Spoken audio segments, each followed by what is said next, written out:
আপনি কি জানেন আমাদের চারপাশে এমন কিছু মাকড়সা আছে যেগুলি সত্যিই অসাধারণ। তাদের কিছু বিশেষ কৌশল ও শিকার ধরার পদ্ধতি এমনকি আপনার কল্পনাকেও ছাড়িয়ে যাবে। আজকের ভিডিওতে আমরা আপনাদের পরিচয় করিয়ে দেব এমন কিছু মাকড়সার সাথে যেগুলো জাল তৈরি করার কৌশল, শিকার ধরার পদ্ধতি এবং আচরণ একেবারে অদ্ভুত এবং রহস্যময়। ট্র্যাপডোর স্পাইডার থেকে শুরু করে মিরর স্পাইডার, এসব মাকড়সা কিভাবে তাদের রহস্যময় জগতে একে অপরের থেকে আলাদা এবং কি গোপন রহস্য লুকিয়ে আছে, চলুন তা জানি একসাথে। সুপ্রিয় দর্শক, ভিডিওটি শেষ পর্যন্ত দেখুন। ট্র্যাপডোর স্পাইডার, যাকে বাংলায় ফাঁদদার মাকড়সা বলা হয়, এরা মাটির নিচে গভীর গর্ত খুঁড়ে তার মুখে একটি ছোট্ট দরজা তৈরি করে রাখে, যাকে বলা হয় ফাঁদদার। এটি মাটি, শুকনো পাতা এবং রেশম দিয়ে এমন ভাবে তৈরি করা হয় যে বাইরে থেকে দেখলে বোঝাই যায় না। এখন প্রশ্ন হলো, এই দরজাটি কি কাজে লাগে? মাকড়সাটি এই দরজার পিছনে বসে অপেক্ষা করে, আশেপাশে কোনো পোকামাকড় বা শিকার এলে মাটির কম্পন অনুভব করে এবং ঠিক সেই মুহূর্তে দরজাটি হঠাৎ খুলে বেরিয়ে আসে মাকড়সাটি।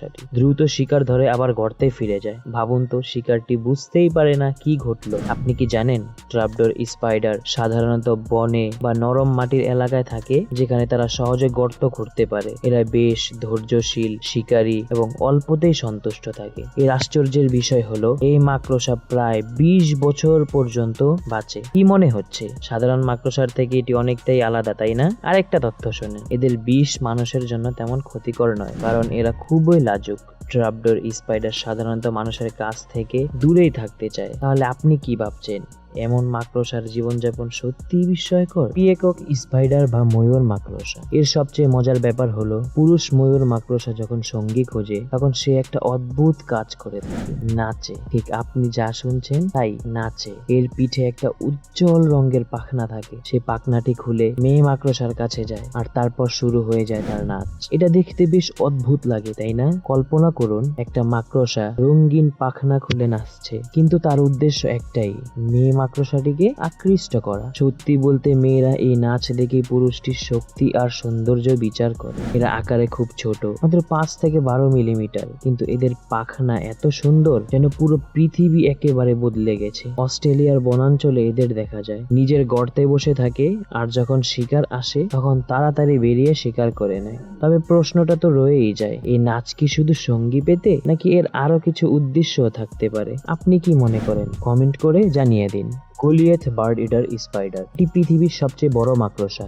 নাম শুনে কি ভয় লাগছে? এই মাকড়সার পা ছড়িয়ে ধরলে এটি প্রায় 1 ফুট পর্যন্ত লম্বা হতে পারে। এটি পুরোপুরি এক বিশালাকার মাকড়সা। এর ওজন প্রায় 150 থেকে 170 গ্রাম, যা অন্য কোনো মাকড়সার তুলনায় অনেক বেশি। নামের মধ্যে বার্ড ইটার থাকলেও মজার ব্যাপার হলো, এরা সবসময় পাখি শিকার করে না, বরং এটা ছোট স্তন্যপায়ী প্রাণী, ব্যাঙ, এমনকি ছোট সাপও খেয়ে নেয়। তবে সুযোগ পেলে পাখির ছানা শিকার করতে পিছপা হয় না। আপনার কি মনে হয়, এত বড় মাকড়সা কি আরো বড় শিকার ধরতে পারে? এই মাকড়সার প্রতিরক্ষা ব্যবস্থা বেশ চমকপ্রদ। হুমকির সম্মুখীন হলে এটি পিছনের পা দিয়ে শরীরের খুব ছোট ধারালো লোম ছড়িয়ে দেয়, যা শত্রুকে জ্বালা অনুভব করায়। এমনকি তাদের দাঁত প্রায় 2 ইঞ্চি লম্বা হয়ে থাকে, যা ইঁদুরের হাড় ভাঙতেও সক্ষম। ভাবুন তো, এত বড় দাঁত দেখে কেমন লাগবে? এরা ব্রাজিল, গানা আর সুরিনামের গ্রীষ্মকালীয় বনে থাকে এবং মাটির নিচে গর্ত করে জীবন কাটায়। এবং মেয়ে মাকড়সা প্রায় 15 থেকে 25 বছর পর্যন্ত বাঁচতে পারে। আচ্ছা, এত বিশাল মাকড়সাকে কাছ থেকে দেখতে হলে আপনি কি সাহস করবেন? কমেন্ট করে জানিয়ে দিন। পরিচিত হন ফ্লিক ফ্ল্যাগ স্পাইডারের সাথে, যেটি মরুভূমির বালিতে বাস করে এবং যখন বিপদ আসে তখন এটি এক অদ্ভুত পদ্ধতিতে পালায়। এই মাকড়সার বিশেষ গতি হলো ফ্লিক ফ্ল্যাগ বা ডিগবাজি দেওয়া। কোনো শত্রু আক্রমণ করলে এরা মাটিতে পিছলে পিছলে এগিয়ে যায়, অনেকটা কার্ট হুইলের মতো। প্রতি সেকেন্ডে প্রায় 200 মিটার পর্যন্ত ছুটে যেতে পারে এরা, এবং এমন ভাবে চলে যাতে কেউ বুঝতেই পারে না কিভাবে পালাচ্ছে, ভাসতে ভাসতে বা গড়াতে গড়াতে এগিয়ে যাচ্ছে। ছোট পোকামাকড় শিকার করে, আর পালানোর এই বিশেষ কৌশল তাদের জন্য এক আশ্চর্য অস্ত্র। আপনি কি ভাবতে পারেন, এমন দ্রুত পালানোর কৌশল ছাড়া মাকড়সাটি বেঁচে থাকতে পারতো? কমেন্ট করে জানিয়ে দিন আপনার মতামত। পরিচিত হন সি কেঞ্জ স্পাইডার এর সাথে, যা একটি আশ্চর্যকর মাকড়সা, যেটি তার জাল তৈরি করে একেবারে ছোট পিরামিডের মতো। এমনকি এর নাম এসেছে এই পিরামিডের আকৃতির হেঞ্জ এর মতো ডিজাইন থেকে।